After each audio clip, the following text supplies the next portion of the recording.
फिर से आप सबका स्वागत करता हूँ।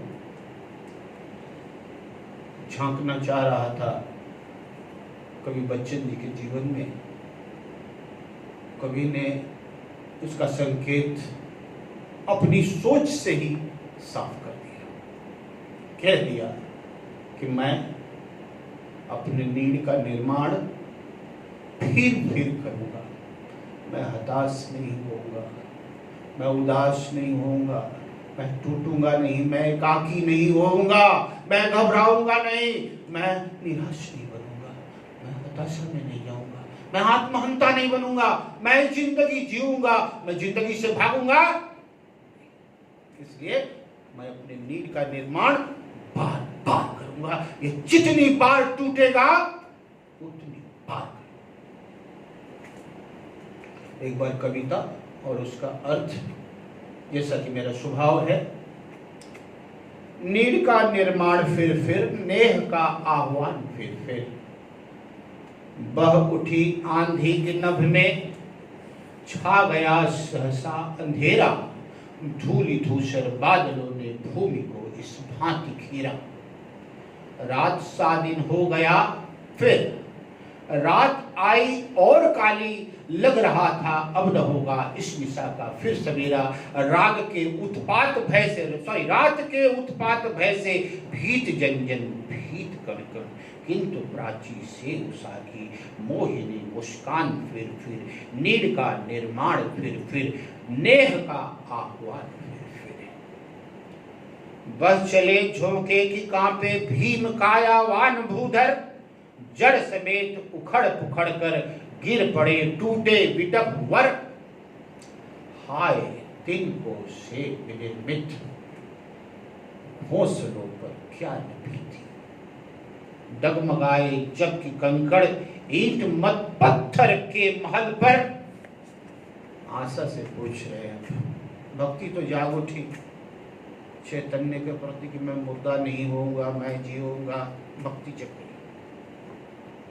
अब उस आस्था को कवि ने पकड़ लिया। आशा पैदा होगी मन के अंदर। कह रहे, बोल आशा के विहंगम किस जगह पर तू छुपा था। अरे तू छुपा कहाँ था? बाद में अर्थ बताएंगे, चिंता की कोई बात नहीं। जो गगन पर चढ़ उठाता गर्व से निज वक्ष फिर। नीड़ का निर्माण फिर, नेह का आह्वान फिर।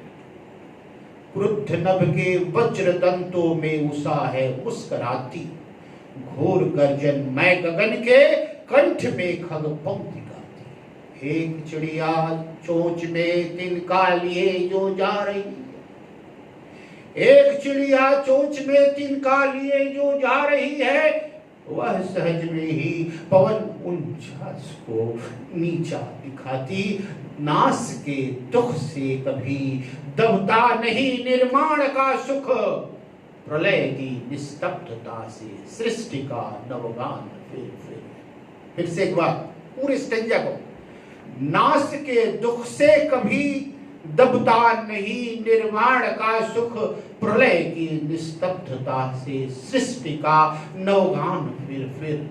नीड़ का निर्माण फिर, नेह का आह्वान फिर। शब्दार्थ, नीड घोंसला फिर, अगेन एंड अगेन, बार बार आह्वान, बुलाना, पुकारना। आंधी, तेज हवा के झोंके, सहसा अचानक धूल धूसर, धूल से भरे हुए। रात की तरह उत्पात, कोहरा। सेंटेंस, क्या उत्पात किए हो, बैठो आकर। कोहरा, प्राची से उर्व, मोहिनी मुग्ध करने वाली। झोंके, तेज हवा। भीम कायावान, भीम की तरह बलशाली काया वाले। किसके लिए आया है? प्रतीकों का पुंज है कविता, बाद में बताएंगे किसके लिए आया है। यहां वृक्ष के लिए कहा गया है। इसके बाद आशा के विहंगम हमारे अंदर अभी है, अभी नहीं है। कुछ देर पहले हम बड़े आशावान थे और कुछ देर बाद ये देख रहे हैं हम अब डुबो खा रहे हैं निराशा। क्या करे क्या ना करे, निराश हो गए, हताश हो गए, आंखों से आंसू गिरने लगी, मौन का सैलाब पिघलने लगा। इसलिए कवि ने उसको पक्षी माना है। आशा के विहंगा में भी है, अभी कहीं घूमने फिरने चला गया, भोजन के तलाश में जुट गया, बख्श छाती। और तो मेरे जहन में कुछ भी ऐसा नहीं है जो हमारे सुरमा नहीं पहचान पाए या नहीं रूबरू हो पाए। अगर ऐसा कुछ हो, कभी जितने दिनों तक हमारा विद्यालय बंद रहता है, अगर कभी भी ऐसा लगे कि हिंदी में एक समस्या है, कैसे पूछना है पंडित जी से, तो आप डायरेक्ट जो है स्कूल के मेल पर अपनी समस्या को भेज दें। स्कूल हमारे तक पहुंचा देगा, चाहे जैसे भी हो। और मैं आशा करूंगा कि 24 घंटे के अंदर आपका उत्तर आपको मिल सके। आपकी सेवा में जब तक प्राण है तब तक समर्पित, इससे ज्यादा और कुछ नहीं। मीनिंग समाप्त करने के बाद मेरे क्लास में नियम होते हैं, जैसे कि मैं इस कविता के अंदर क्या है सबसे पहले खुद ही मैं बता देता हूं। तो मैंने बताया कि ये कवि के लिए गीता की पंक्ति थी, ये कवि के लिए संजीवनी थी, ये कवि का अपना इतिहास था, ये कवि के जीवन की सच्चाई थी।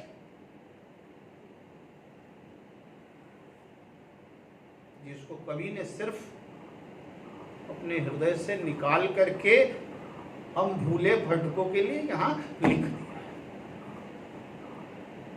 तो कहना नहीं होगा कि आज भी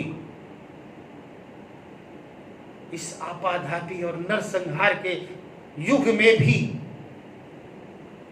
आज भी इस हुड़ाहुड़ी के क्षेत्र में भी यह कविता किसी गीता से, किसी संजीवनी से कम नहीं है। और प्रासंगिक तो इतनी है, इस बर्बादियों में के बीच बैठ करके जब हम इस कविता का अनुशीलन कर रहे हैं तो इसका कुछ और गंभीर अर्थ निकल जा रहा है। वो अध्ययन घायल की गति घायल जाने सब नहीं होगा। जो व्यक्ति घायल होगा उससे वह ज्यादा समझ पाएगा या अधिक समझ पाएगा, बशर्ते सबके लिए अमर संदेश देती है यह कविता। कविता पूर्ण रूप से प्रतीकात्मक है। प्रतीकों के माध्यम से ही कवि ने जिंदगी के जंग को कैसे जीता जाए उसे प्रतिस्थापित कर दिया है। अपने जीवन की एकमात्र छोटी सी घटना, अपनी सहधर्मिणी, अपनी अर्धांगिनी, अपनी पत्नी की मृत्यु के पश्चात कवि के फेनिल हृदय ने जो सिद्धांत लिया, वो सूत्र अपनाया, और आज हम सबके गले का हार बन चुका है। कवि ने अपनी टूटे घोंसले को बार बार बनाने का संकल्प लिया था और बनाया। जिस घोंसले से 2 पुष्प भारत माता को मिल सके और मिल सकी श्री बच्चन जी की सेवा, हिंदी और हिंदी साहित्य उनका सदियों ऋणी रहेगा। अपनी जिंदगी के उस टर्मिनस को, उस मोड़ को याद करते हुए कवि लिख रहा है, अचानक ही, अभी कुछ भी नहीं था, जिंदगी के बगीचे में एक ऐसी अंधड़ आई, एक ऐसी आंधी आ गई, इस सहसा जिंदगी में अंधकार छा गया। कुछ सूझ नहीं पड़े, कुछ दिखाई नहीं दे। अरे यह क्या हो गया? हाँ, विपत्ति की विशेषता होती है, किसी को बोल करके नहीं आती, और जब भी आती है अपने साथ अपने समस्त परिवारों को लेकर के आती है। विपत्ति की बहुत बड़ी विशेषता है। इसलिए देखोगे उस समय सभी आपको छोड़ करके पलायन कर जाते हैं, कोई भी आपके पास नहीं टिकता, और जो टिक गया उस दुर्दिन में भी समझ लेना वही आपका सच्चा मित्र है। कौन मित्र है हमारा सच्चा? हमारी जिंदगी की आशा, हमारी जिंदगी का धैर्य, हमारी जिंदगी में कुछ करने का रुझान, यही हमारे सच्चे मित्र है। कवि कह रहा है, ये धूली धूसर बादलों ने मेरे जमीन को, मेरे दिमाग की जमीन को इस प्रकार से घेर लिया था कि दिन में ही जैसे लगने लगा कि मुझे कुछ दिखाई नहीं दे रहा है। बार बार कह रहा हूं, कविता प्रतीकात्मक है। एक तरफ कवि के दिमाग की आंधी है, एक तरफ कवि ने प्रकृति की आंधी का सहारा लिया है। बता रहा है कि देखो, ऐसे जब हवा उठती है तो ऐसे गुब्बार छा जाते हैं, गुब्बार जब छाते हैं तो देखते ही देखते पूरा दिन अंधकार में बदल जाता है, कुछ भी दिखाई नहीं देता। अपना हाथ भी अपने हाथ को, अपनी आंखों को नहीं दिखाई देता है। ऐसी स्थिति में मनुष्य की कर्तव्य विवोर हो जाता है। वो भी देखो, ये भी देखो जो कवि महसूस कर रहा है।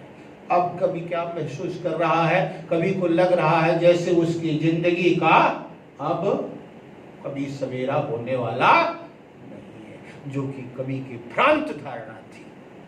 रात के बाद देख, सुख के बाद दुख, अंधकार के बाद प्रकाश, जीत के बाद हार, कोई अस्थाई नहीं है। कवि ने इसे सोच कैसे लिया? कवि गलत था अभी तक। अब इसके बाद रात के उस भीषण तूफानी रात ने ऐसा उत्पात किया कि उसके भय से प्राणी प्राणी और धरती का कण कण भयभीत हो गया। लेकिन उस भयभीत जगत में भी पूर्व से उषा की, उषा मतलब भोर की, मुग्ध कर देने वाली ऐसी मोहिल मुस्कान फैली। इस सभी अज्ञानता के बादल धुल गए, होश आ गया, चैतन्य आ गया। अरे रात के बाद तो दिन होता है,